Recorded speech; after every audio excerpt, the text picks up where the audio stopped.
Welcome to Sober Sunrise, a podcast bringing you AA speaker meetings with stories of experience, strength, and hope from around the world.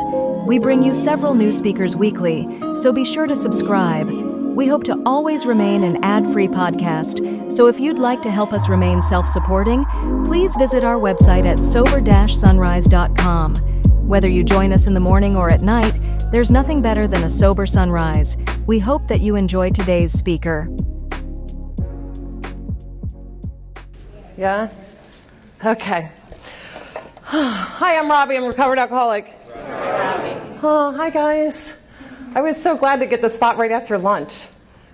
I don't know. That means that you're not antsy for lunch. And if you fall asleep, it might not be my fault. You might be full. We'll see. So I was told that I don't need to be near that, and you can hear me on this. Can you hear me? Yeah. That is so cool. You can hear me? How about now? Oh, that means I have to stand here. Okay. So it's an honor to be here today. I have to tell you that, first. And before I get into anything else, I really need to try, like Anthony was talking about, and thank you to Anthony and to Claire, wherever you guys are. It was so good to be here and get to hear your inspiration and hope. And thank you to the committee who invited me here today. Thank you to you, all of you, Danny and Chris. It takes a lot of work to put these things on. Like, they don't just put themselves on. You don't just say everybody come out and then it just magically happens. It takes a lot of service work and so it's a pretty cool thing to be involved in, and to be a little bit of a part of something like this is definitely an honor. And I don't say that lightly. It truly is an honor to do anything in Alcoholics Anonymous. And Anthony touched on that too. There's no way I can pay you all back for the things that you've done for me and the ways that you have showed up for me over these years. God saw it fit to remove me from alcohol on January 7th, 1997. And for that, I'm forever grateful. And I'm grateful for a loving God that brought His grace and mercy upon me and removed me from alcohol on that date. And then I'm grateful for you guys who brought me to that God and showed me how to find that, and showed me a spiritual experience and how to get to that. I clearly would have no idea, and I have nothing to do with anything. I got nothing to do with why I'm here. I certainly didn't come to on January 7th, 1997. I didn't come to and think, well, I'll go to that Alcoholics Anonymous thing. Or they seem to be having fun in them basements. And I'd never really heard of Alcoholics Anonymous, but one time I stumbled in a church basement drunk. I don't even remember how it happened. I probably called a hotline or something. I don't even know. And I went to this church basement, and there was about 5 guys sitting around discussing whether or not bumper stickers broke a tradition. And I am out of my mind. I'm going to kill myself at any given moment, and I don't understand how talking about traditions and bumper stickers is going to save my life. I got to go. And so that was the only picture I ever had of Alcoholics Anonymous. And thank God, thank God that the path and the journey brought me back here and brought me to you guys again, who showed me that we're having a fun time doing this. We are having a good time. We are not hiding out in church basements. We are showing up, and we're having picnics and barbecues and events like this, and showing up in unity and running around like Anthony was talking about. And I got sober in cars too. I seemed fitting since I lived in them prior. Seemed about right. Just keep on traveling around in the cars. And I would go somewhere and they'd say, get in the car. I said, where are we going? It's none of your business. All right. And I remember one time we showed up at a detox meeting in Philly, and they said, you're going to go in there and talk to them about how you got well. I said, I'm so not well. I'm a mess. I feel so part of them. I don't know the driver. I don't feel like I'm connected to you much, but them I get. That guy in the wheelchair in the back, throwing water, I like him. I get down with him. I can't talk to them about anything. And they said, just try. So I'm already stripping down. Oh, thank you. So I would have nothing to do with how I would arrive here. It's how I know that I have nothing to do with it today. I'm going to talk a little bit about sponsorship this afternoon. Hopefully I'll remember to touch on that. It's my topic, right? I get sidetracked sometimes. And I'm sure I'm only here to talk on sponsorship. I know a lot about really, really bad ideas on sponsorship. I went through 13 sponsors in my first year. I'm not even kidding. I didn't count them. Somebody else did. And they're like, you got to do something. Like, change you before you change your sponsor. And I didn't know anything about that. I wanted to be in a relationship because when I came in, you guys told me don't change anything, right? So, and I should still be in a relationship. I usually have somebody that has my back. I usually am hooked up with somebody that can carry me through, and bless you. And so if I wanted to be in a relationship, I found a sponsor that was totally cool with being in relationships, newly sober. And if I wanted to not do any work, I could find sponsors that would, bless you, sponsors that would tell me it's okay, just hang out in the fellowship, right? So we're talking about having a good time in AA, and we certainly are. And I found myself one day, similar to what Claire was speaking about and Anthony touched on as well, you know, I'm in these double digits, as they call it. You know, I don't know what it was, maybe 10, 11, 12 years sober, something like that. And I feel like I'm dying from untreated alcoholism. And I feel like I'm just trying to tread water. And like I have all these balls in the air and I'm trying to juggle and I'm dropping them and I just can't keep up. And I can't quite put my finger on what's missing. But I'm having a good time in Alcoholics Anonymous, and I'm the area director and chair of Pennsylvania, Delaware, New Jersey district, and I'm doing, you know, I'm a special committee chair, so I'm putting on picnics and barbecues. I'm sponsoring a ton of girls, and I'm taking girls to meetings all day long, and I'm hanging out in the fellowship, and the thing is, I don't have that excuse that I just never heard about this solution. I knew about it. You know, I knew better. I don't have that story that nobody was talking about it. Everybody was talking about it. The truth will haunt an alcoholic, right? The truth is haunting me. I know the truth about it. I had suffered from untreated alcoholism when I first came in for quite some time. I sat in these chairs and I held on and I tried to make it till midnight and that was only because there was a midnight meeting, and that was my favorite place. They were nuts, right? And I fit into the midnight meeting, and you know, I had this amazing family, these parents that loved me. I had a mother that loved me to no end, unconditionally. Her only fault she ever had was that she loved me no matter what. And the only thing was that we just didn't know what I was suffering from. I wouldn't know what I was suffering from until I finally came in here and shut up long enough to sit down and do this work. And someone explained what I was suffering from. I didn't know. When I first came in Alcoholics Anonymous, somebody told me that if your mom and dad are both non-alcoholic, then it doesn't run in your genes. So you're not, but you can have coffee if you want. And I thought, all right, I need coffee and a place to sleep. And I'll hang out here. So I figured I was probably schizophrenic.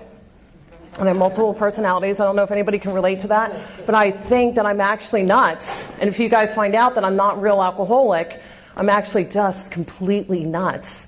And I probably have schizophrenia that you guys won't let me have the free coffee anymore and let me sleep in your couch and give me this unconditional love that Anthony was speaking of. We found out that I wasn't a real alcoholic. And because I thought maybe it didn't run in my family. So what happened was You know, my mom, she just didn't know what I suffered from, and I wouldn't know what I suffered from. My mom tried everything. I don't know if you guys can relate, but you know how we just try different things, right? My mom, God bless her, she put a big bow on a pony one time and brought me this pony and said, maybe that'll get you off the stuff, you know? And I think, I don't think a horse is going to do the trick, Mom. Like, I'm out of my mind.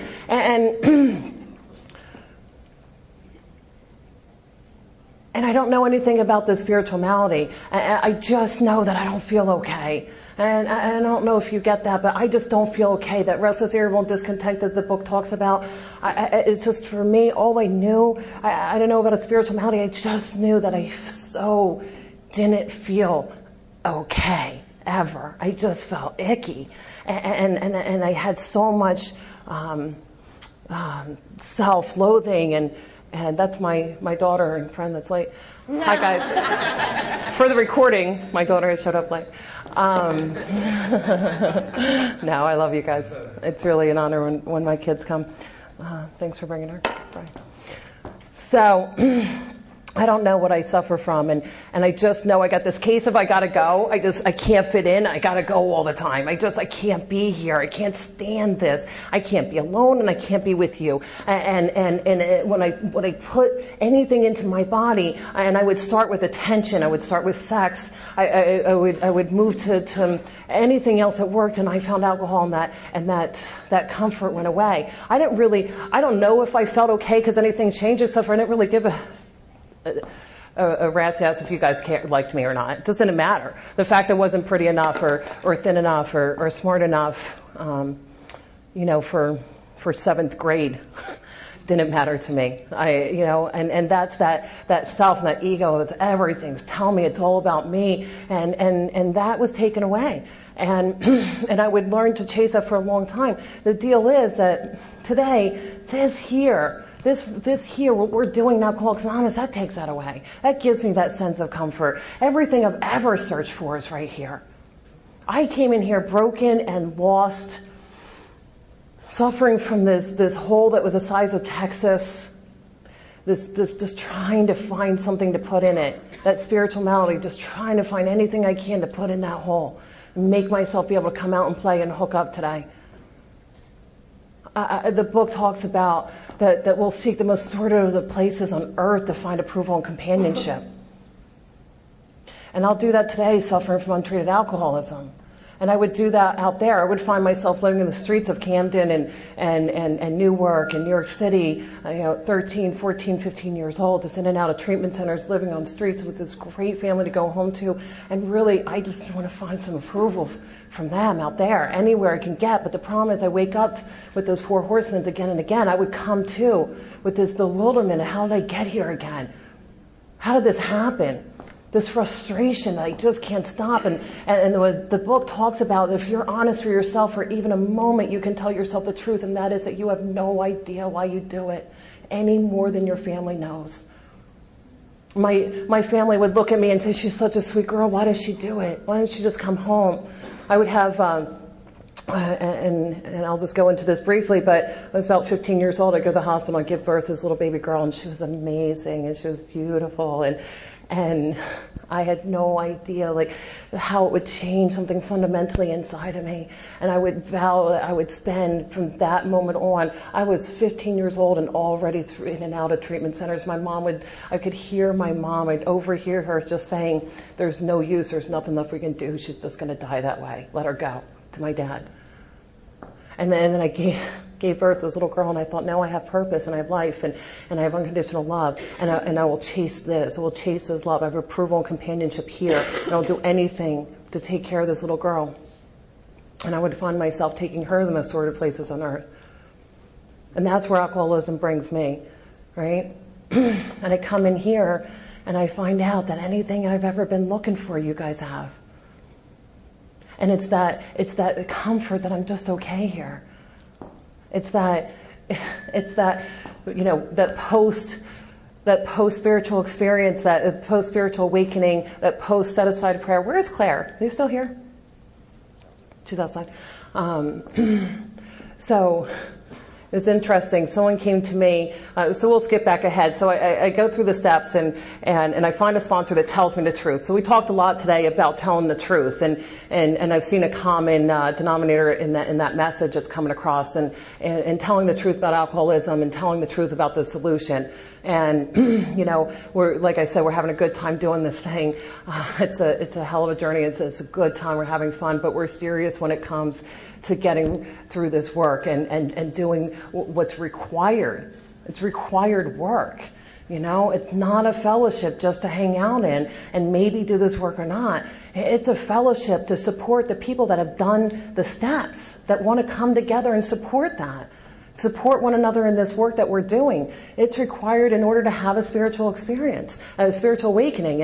And what happens is, you know, I found somebody that finally told me the truth, and God bless her, and God love all you women out there that are telling the truth and showing up and answering your phones and sponsoring new girls and taking them through the work and listening to fifth steps and you men that are doing it too. So we need good women. We need, you know, strong sponsors, raise strong sponsors, and we need the women showing up like you guys are doing, and it's beautiful to see you guys doing it, and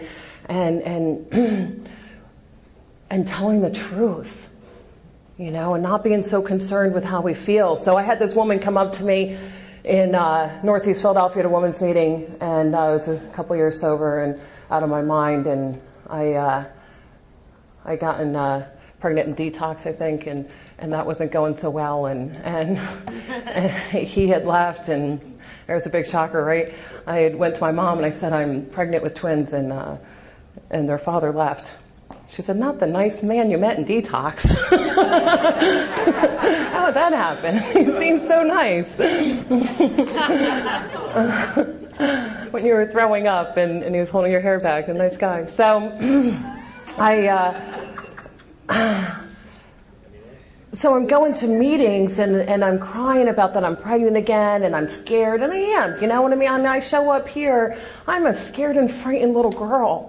I showed up here angry and miserable and telling you guys off and stealing your coffee and throwing chairs when you talked about God, you know, and you guys would do the chanting and the circling up and the thing with the God, and it looked very cult-like to me, and I wasn't going to be swept into all that, you know, and I remember telling a guy, you're going to take my car, my firstborn child, my checkbook, and make me move to that compound in Montana. I know AA's got one because you get through the chanting and the praying. And he said, Rob, you ain't got none of that stuff. You don't have a checkbook. He's talking about checkbook. It's like, you don't have a car. You don't even have custody of your firstborn. We don't have anything that we want to take from you. They said, in fact, you pretty much got nothing that we want. You're pretty much a miserable mess to be around, and your energy sucks. We put up with you anyway in the hopes that someday you'll do this work, and so I just had a resentment there. But so what happens is this woman, she comes up to me in this meeting and she says, shut up.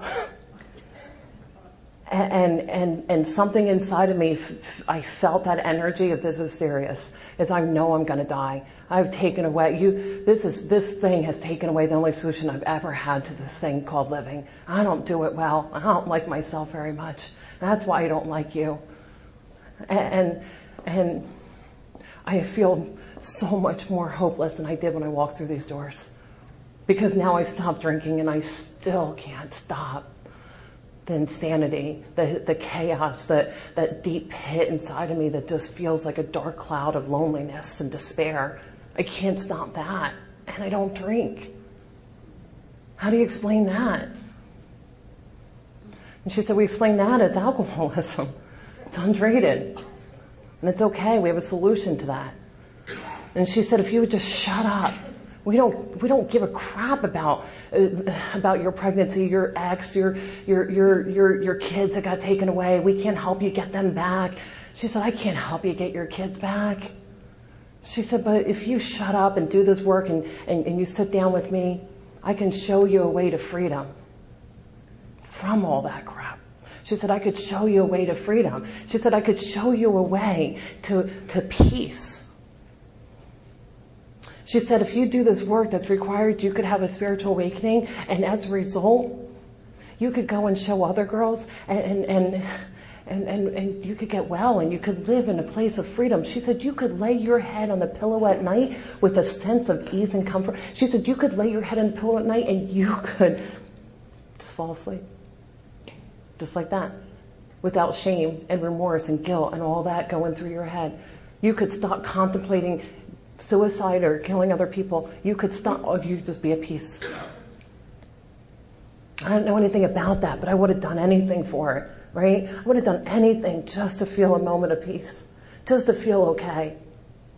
Just for the icky to go away and that despair and that hopelessness. And that's why we say that we've recovered. I recovered from that kind of hopeless state of mind and body. I don't have that today. That's what I've recovered from today. Is that hopeless state of mind and body that I look at that woman like a scared and frightened little girl that I was, and I said, just show me, I'll do anything for it. And she said, okay, there's some work to be done, and it's not going to be easy. She said, but God doesn't make too hard of terms. Right? Just sit down, do this work. I'll guide you through it. I'll hold your hand through it. We do this together, and you don't have to do it alone, and I've already been through it.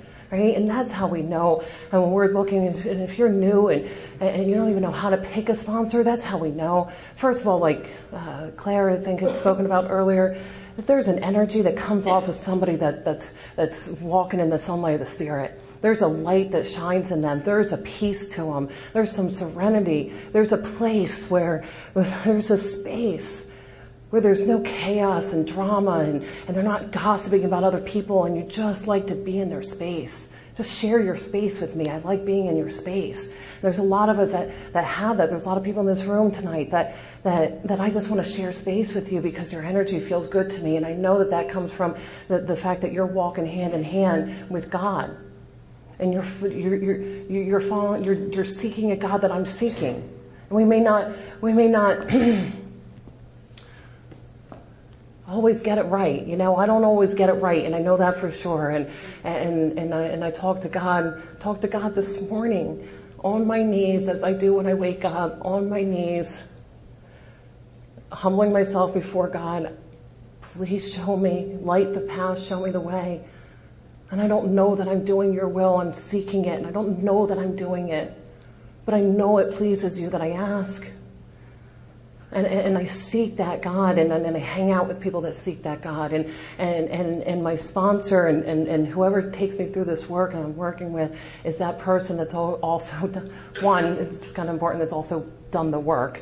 That's a good requirement. And it's had a spiritual awakening as a result, and then can show me that way through there. You know what I mean? And today I believe that in that sponsorship relationship, you know, the only thing I ever need to look at is, can this person still take me to places of growth spiritually? It's the only thing. I used to think, can this person still afford to pay for my cigarettes? Can this person continue to babysit and give me rides? They're starting to not give me enough. And today I know that the truth is, and I've changed sponsors, you know, throughout the years, but typically not. You know, my sponsor today tells me the truth, and even more importantly, he knows the truth in me. He knows when I'm lying, and that's what I need, is somebody that I can be accountable to. So when we talk about sponsorship, to me, what that looks like is somebody that I've given spiritual permission to tell me the truth, no matter what. And we have a spiritual partnership where he can tell me the truth, and I'm required to tell him the truth. And whatever that truth is, it's okay. And because I've given him permission to tell me that. And to talk to me about how I'm showing up today. And get me current and keep me current with this work. And that's what he does. And I'm not here to debate the men with men and women with women. My sponsor is a male, And that's okay. That's my experience. This is working for me. It has been working for a very long time. And I don't know that I'd recommend it to the newcomer. I went to him with 10 years sober, and I didn't need to. I keep a really, really, really strong network of God-guided, God-directed, God-inspired women in my back pocket. I have a network of women that are absolutely amazing, and I can talk to them about anything that needs to go to a female with. But my sponsor is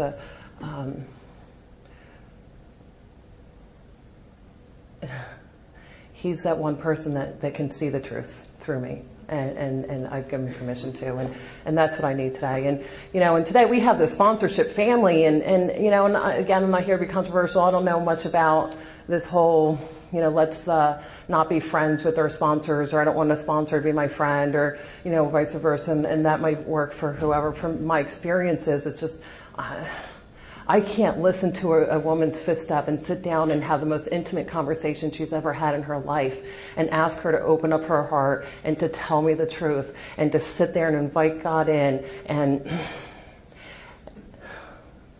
to have that experience with another woman and then say, I'm not your friend. It's just not my experience. And my sponsor today, he put my hand in God's hand, and now it's between me and God to work it out, and we walk shoulder to shoulder, all of us together. I have a sponsor that guides me, that's God directed and God guided, but at the same time, he's put my hand in God's hand, and now it's my turn to go help you women, and that's it. But if I have something that I need him to go there with me, he'll hold my hand and go there with me, because it's my friend too. That's how come he can know me so well. I've had my relationships with my sponsees are the closest, most intimate relationships I've ever had. I've never known anything like that. When I came in here, when I was telling you about that day, I called 411. I came to in a hotel room, beaten and battered and naked, and I couldn't remember the last thing I could remember. And naked, I went to a phone somewhere and I called 411 and I said, I've been out longer than I usually had because I've been shaken really bad. The convulsions start and I typically will go into seizures next, and I know the drill, and I'm in bad shape and I've been out a while and I have nothing and I need a drink in me. And so I found a phone and I called the operator. I called 411 and I said, I think I'm dying. See, because I had nobody. I had no phone numbers. She said, we just give phone numbers here. Is there somebody's phone number you want? I said, no, I don't know anyone. I just need help. I think I'm going to die. So I go to that from coming here with no friends. You see, what happened was I find myself alone. And that's not what makes me alcoholic. And God bless us all. God's grace is with us. Whether that's the kind of problem you had or not, doesn't matter. That doesn't make you have to hit a bottom like that. Like when I talk about that, I need to always, just put out there as well that you don't have to get to that place. It's this place internally, and here it's that spiritual malady. It's that hole. It's that pit. It's that common thing that we all share, which is that hopelessness and that despair, and then we share this surrender. This bottom takes us to a moment of surrender, and that's that place that we share. A moment of surrender. That time that in the depths of our soul we surrendered. I surrendered and gave up, and that's what we share that brings us on this journey together. And we all have that in common. We know what we're talking about. And if you don't know what we're talking about, if you don't know what I'm talking about with that, that's okay. Just get with someone. If you don't know what that's like to have that kind of despair and then get to a place of surrender, and it's okay. Just tell somebody the truth about that. That's why we're here. I know that's why I'm here. Acts of Recovery are awesome, and this is so cool, and I love these things, and it's always an honor to come do these things, but I'm just here showing up to see if anybody needs to talk about that. If anybody needs to talk about the way they're feeling sober. If somebody needs to talk about, I don't know what that moment of surrender really looks like. I haven't been there. Or I've fallen so far away from that, I need help. And that's why most of the people here today, who had a spiritual awakening, are here because If you're suffering, we're here to say, just tell us about that. It's okay. Just tell us about it. You know, when I came in, they told me a lot about faking it till you make it. And and I've seen a lot of people die that way. And for a long time, I pretended like I was doing really good because they said it was okay to just fake it. I buried a man I dearly loved with all my heart a few years back who was just pretending like he was okay, not telling anybody the truth.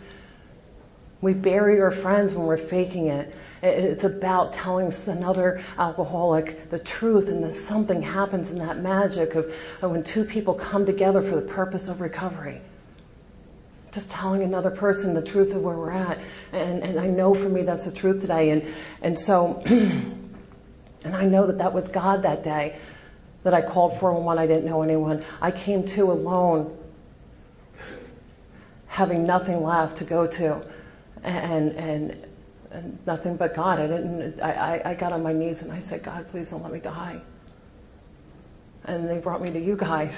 And here we are, you know, and that's how come I know I did do nothing with it. And so we talk about sponsorship and we talk about my sponsees, and I tell you that I came here with no friends, no family to speak of, and I have the most amazing relationships in my life today.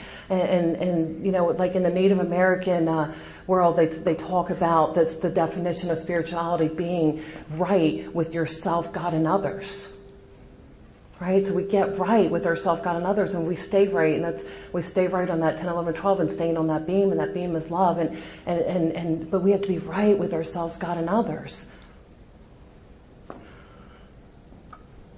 It's about our relationships today, and it's about how we show up for each other and in service, unity, and recovery. And so those girls that I work with, I went to a wedding 2 weekends ago, and I watched a girl that I've watched for 10 years can't get a day. I've watched her for 10 years, in and out, and she just can't get a day.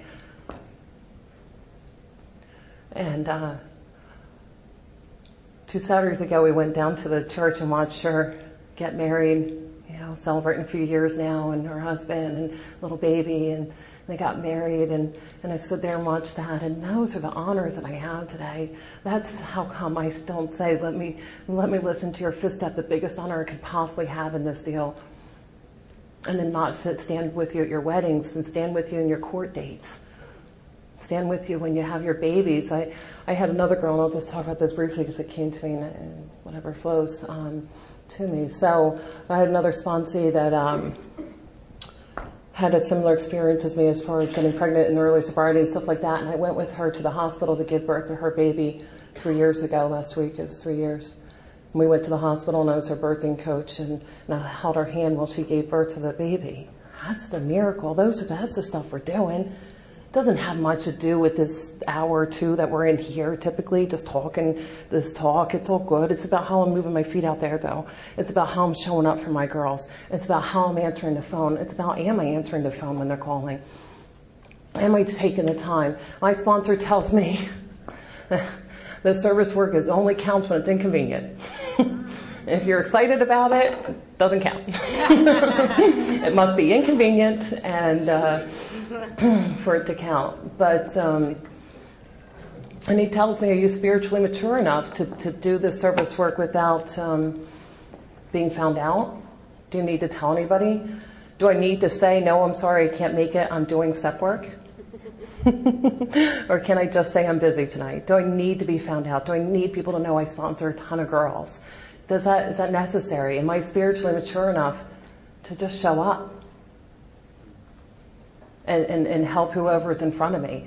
And I believe that's what lights our path. That's my experience. My belief is, and what God has shown me is that I don't have to figure anything out. The big book tells us it's already been figured out, and the big book also tells us you don't have to figure anything out. It's already been figured out for you. All you have to do is trust and rely upon the Spirit of the universe. That's it. That's all you have to do. Show up and rely upon the Spirit of the universe to figure it all out. All you got to do is show up and do my work.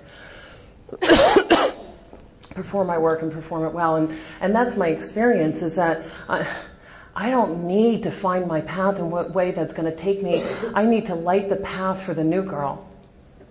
And that will guide my own path, wherever it's to be. It will be to where I can be of usefulness and helpfulness. And I'll rest on my laurels, right? And my sponsor talks to me about it all the time, and I talk to my girls about it, and that just means that I will take stock in my past accomplishments. I'll depend on past accomplishments to keep me well today. And we talk about needing to seek a new experience, and I'll rest my laurels. And, just last week we were at the diner, and I was like, I got this text, I'm like, I have to go do step work. And friend's like, you don't have to go. I'm like, right, I don't have to go, because I had a really long day because we were golfing in the rain and everything, the rain and the golfing. I'm like, what am I talking about? When do I get to a place where I was golfing in the rain? I'm too tired to do step work, right? Like, it's about not resting on that loyal, that past I've done, I don't need to do it. I've come so, no, it's about showing up no matter. For me, I have to be responsible and being accountable. And I have to be accountable to another human being, and I have to be accountable to God. And I get that there's no human aid in that. That's why I rely and depend upon the Spirit of the universe, this God that guides me and directs me. And I look for balance like the rest of you. I think we struggle with this balance thing. And do I have too many sponsees and doing too much AA and service work and not enough, and always trying to find that balance. And my experience is I can't find that. That's like saying I can be God and figure all that out. I can't find a balance. What's that even look like? The balance that I find consists of a lot of Netflix and some downtime. I could leave it up to me. I can't tell you what I think balance looks like. Just like I can't tell you that. I don't know what that looks like. I know that I go to God in prayer and in meditation, and I ask Him to show me who He wants me to help and how I can be of service and how I can be helpful. And from there, it just goes. And it's like a hot knife through butter. I just go with it from there. And sometimes He piles tons of people for me to work with in my life. And there are usually times that I'm single and unemployed and have tons of time. And I don't go seeking, that just comes to me in those periods. And that balance keeps us, we're just dancing with God here, just dancing along, and just walking shoulder to shoulder. I didn't even look at the time. Can one of you guys tell me when I'm getting close in time? I think that was a yes. 3:30. What time do I go till? Okay, thank you. So, yeah, I don't know what that looks like. I just have to trust in that power of the universe. So what happens for me is this woman told me the truth, and we're jumping back to that. But this woman is my first, we'll call real sponsor, that took me through this work. She told me the truth, and she took me through this work, and I had a spiritual awakening.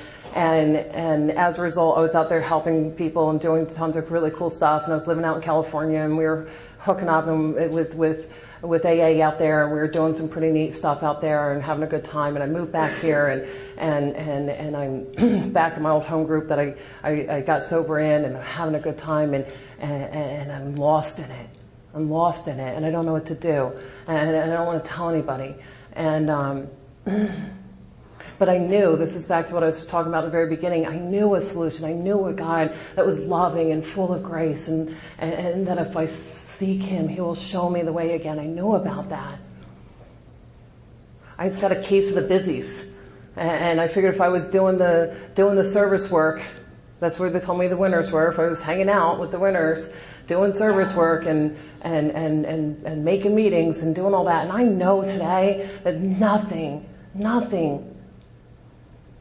can treat my alcoholism except for a power and a source that I choose to call God. There's nothing else that can treat my alcoholism. And I love the fellowship of AA. It's not going to treat I just can't use it to treat my alcoholism with. And I'm hanging out, and I finally felt that thing creep up inside that just said, it's that the way my alcoholism comes at me today, it doesn't say, why don't you get loaded and live in a cardboard box again, it'll be a good time. It doesn't say that to me. It says, probably not even alcoholic. Probably don't even need this. You got sober at 23, come on, you're just partying. It doesn't start to tell me about how it lost choice in drink. It just starts to tell me about, it's all right. You don't really have to sponsor all these people. You don't really have to do all this work. You've been doing it a long time. Why don't you date some hot guy instead for a change? That's okay. You deserve to date. You deserve to stay home tonight. Really, just not one of them. It's okay. That's how my alcoholism will come at me. That's how it comes at me today. And so I start to feel that. I can watch it. As an observer of these thoughts, I can watch it creeping up, and it scares me to death. And I go to, like Claire, I go to a man with maybe 3 or 4 years sober, knowing that I can't fake it until I die, knowing that I have to tell somebody the truth about this, knowing that there are safe people inside these rooms that I can tell the truth to today. And I went to him and I simply said, I don't know what's missing, but I'm scared. I'm scared. I'm scared that I'm professing a faith in which I do not believe. I'm scared that I talk from podiums all around the country, and I talk at kitchen tables, and I talk in meetings about a faith that I don't even believe in, because I'm not doing it.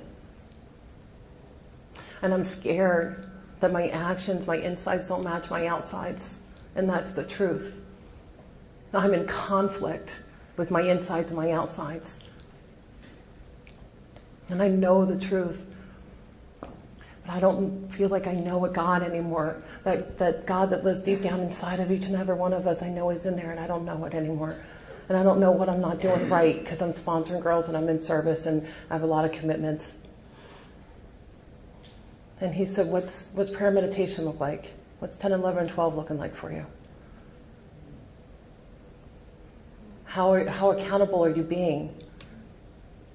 What's your inventory looking like? Let me look at your inventory. Let's go over why don't we do this? We'll sit down, we'll go over your inventory the last week or two, and we'll see what's missing.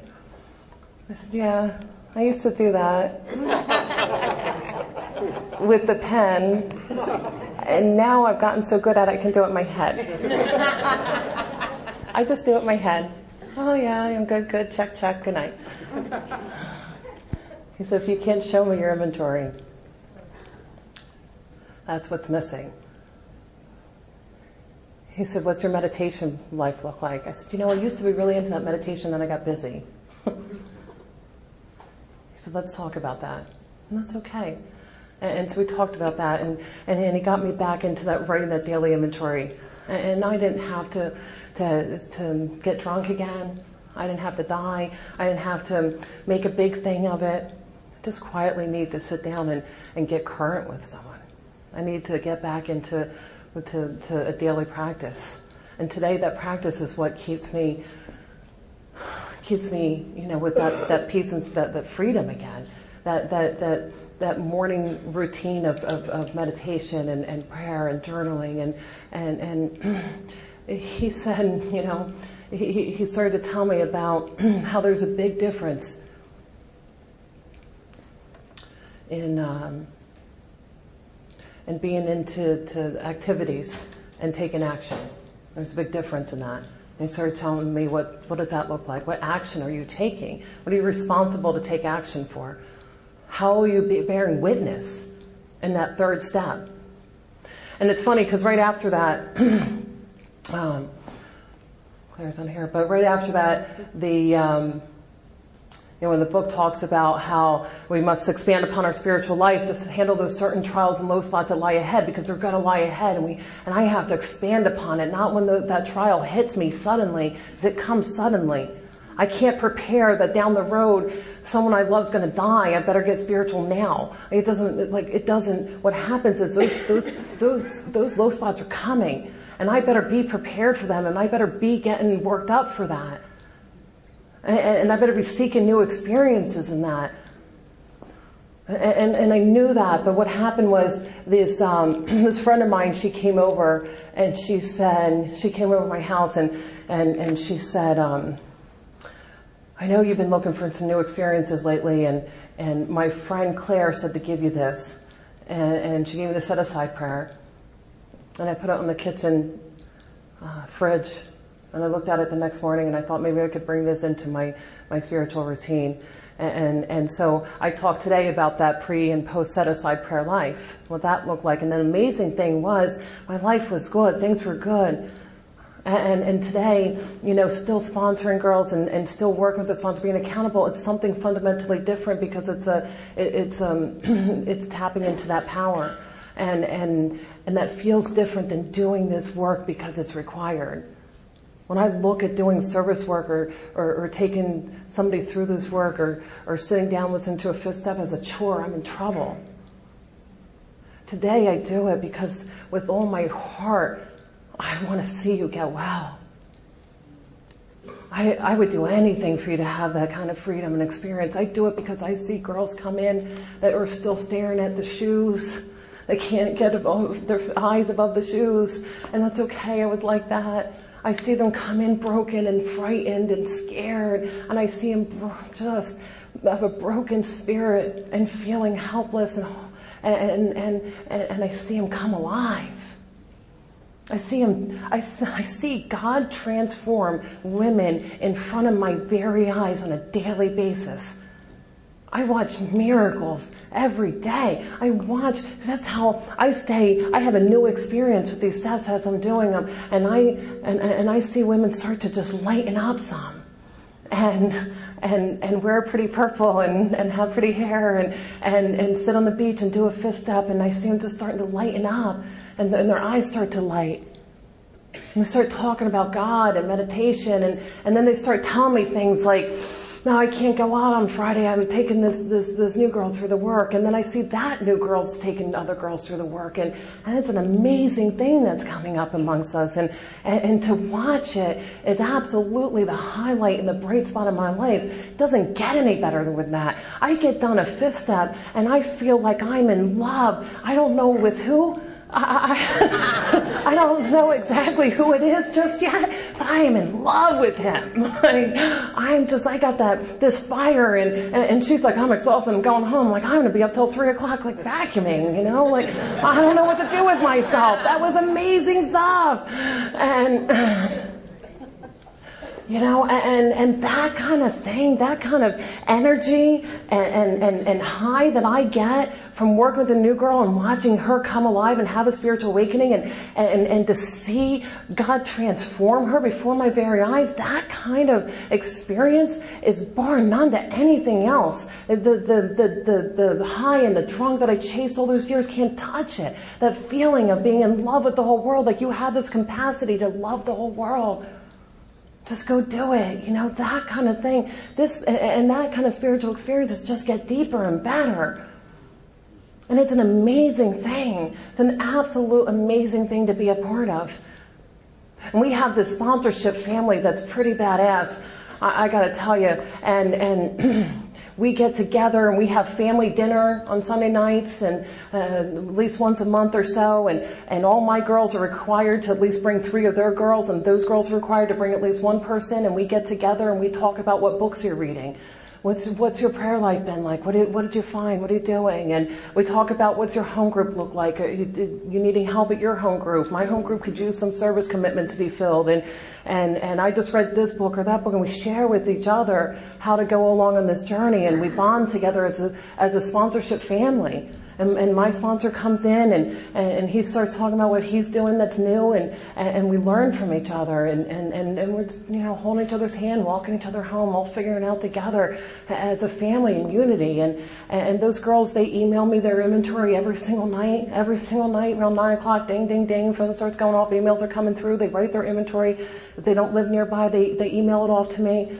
We discuss anything we need to discuss. We meet once a week, or we have a phone conference or Skype, it doesn't matter.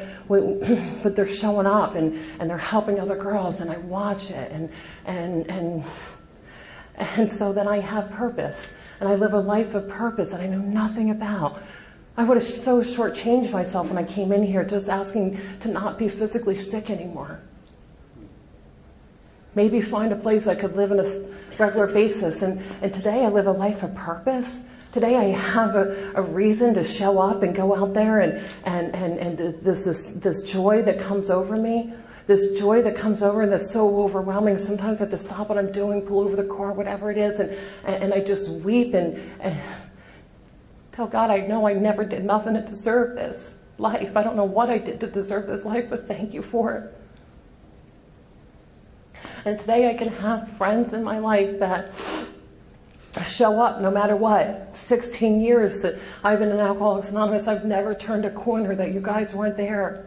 I've never had anything. I put on my, I'm probably getting down to time, but I put on my fifth step every year, and I would work with my sponsor on on my fears and how agnostic I'm being, how much I trust God. And my fear is always that, how do I live without my mom? I need my mom to do this. My mom's my best friend, and she's my closest person in my life, and we've developed this bond, and she got to watch Alcoholics Anonymous, and the point is, when my mom got sick a couple years ago, I just told you guys about it, and you just showed up together.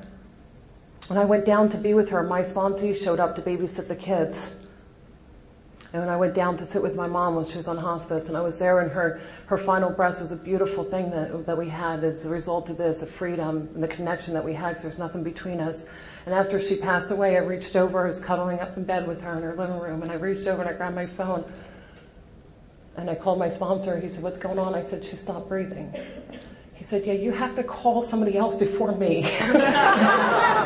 Not the first call on this one. I said, "That's right. I got this. Call the funeral home, call the ambulance, and call you." And yes, call me back. I'll stay on the phone until they get there. And that's what he did. And that's how I can't be left unattended. I need to rely and hook up with this God that directs me and guides me every step of the way. But I can't, and I have to meditate to hear those answers, and I sit in meditation and I can clearly see where I'm to go most of the time, but I need somebody to be accountable to.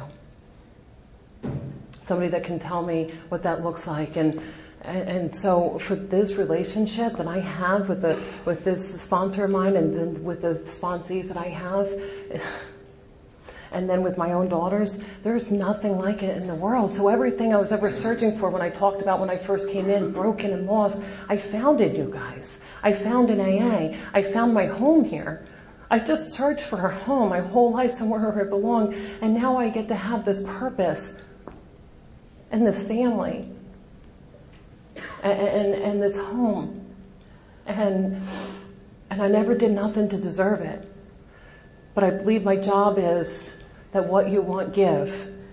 I believe my job is to help other people. I believe it is my responsibility, and it's my passion. It's what I feel like I was always put on this earth to do, was to help you in any way that I can. It's what brings me joy of living.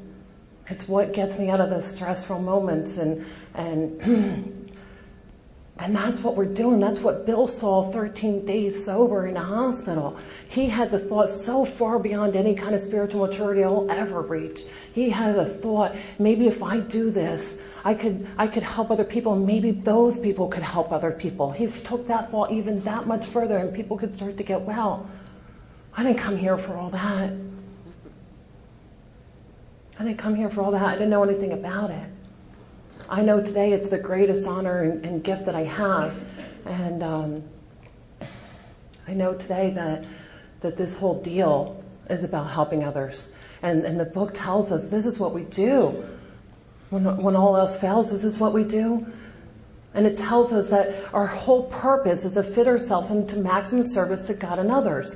It tells us that. It tells us our purpose is not to stay away from alcohol or to go to meetings. It says your purpose is to fit yourself into a position where you're placed in maximum service to others. It's about being in service. That's what gives me that walking in the sunlight of the Spirit feeling. That's what gets me out of this self on self on self on self that I just can't get rid of. The fact that I can help somebody else. And the book talks about that, most importantly, the next alcoholic. That's why we're here. It's the only reason we're here, to help each other out. I believe it is our job and our responsibility as recovered men and women in Alcoholics Anonymous to help others, period. Whatever that looks like. I don't care what fellowship or if it's not in AA. It's about helping others. Am I out of time? Am I about at time? All right, so I'll wrap it up with this. But the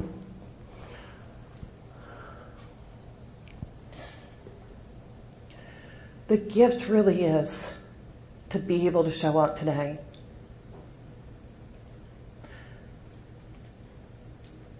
And be in service to you. If I could do nothing else for the rest of my life, it's just to be in service. However that looks, whether that's cleaning coffee pots or sitting one-on-one at the table. And we all have our niche in Alcoholics Anonymous. And for some people that's a podium. It's really not it's not my specialty. It's not my glitch. I do want to ask, but for me it's that kitchen table, that book, and something magical happens and we invite God in. For me, it's that third step, prayer on your knees with another woman, holding hands. And that's just my experience with it, and I'll just close with ending that story about clarity. And they brought me the set-aside prayer, and I started saying the set-aside prayer, and I heard another woman say, why don't you say the takeaway prayer? And that is, God, take away everything from me in which you do not want me to have, period. And I started saying the takeaway prayer every day. God, take away everything from me in which you do not want me to have. I believe and I'm committed to that third step and living in the essence of that third step, which is whatever you take away is none of my business. It's okay. I'll just go with whatever you want me to have left. And saying that along with the set-aside prayer, and God, give me a new experience with this today. Show me a new experience with you, with this book, with God. That with the two prayers combined, and what happened was things shifted, and things started to be taken away. And my boyfriend slept with a neighbor, and I don't know how that's related, but what happened was he was taken away, and that was okay because I was living this essence of this third step or whatever. And today we're like best friends. That's from those steps that come in later in 10, 11, 12, and being able to stay in amends and in spirit. The greatest gifts that we get from doing this thing is to live in a spirit of love and kindness and forgiveness. And things started to be taken away, and that was okay. We just went with it. We started going to new meetings and doing new things. And my mom got sick right after that, and I knew that God was just getting me ready to get spiritually fit again, to handle these low spots are about to come. Mom's going to get sick. You're going to need to be hooked up. I'm showing you some new experiences. Throw away the other ones. We don't go into yesterday's garbage and pull out ingredients for tonight's dinner, right? Yesterday's experience. I need a new one. I have amazing experience in Alcoholics Anonymous all the time, but it won't do me. I'll have an amazing spiritual weekend, and we'll go on a retreat, and we'll be doing all kinds of cool AA things, and we'll be running around doing the stuff that we do, and Monday around noon, it's worn off, and I gotta find something, I'm like, oh, that's wearing off. And so it's about seeking those new experiences, and for me, being hooked up with a sponsor and with men and women that are God-guided, God-inspired, God-directed, that can show me a new experience, and we go and find things together, and we do this thing, and the girls I work with come along with me, and we go and do it, and that's what this whole deal's about. That's about how we're hooking up with one another, helping each other out, and walking each other home in this journey. And so to be a part of it's amazing, and I hope that I've helped in any way today. I'm here if you need anything, and thank you again for asking me.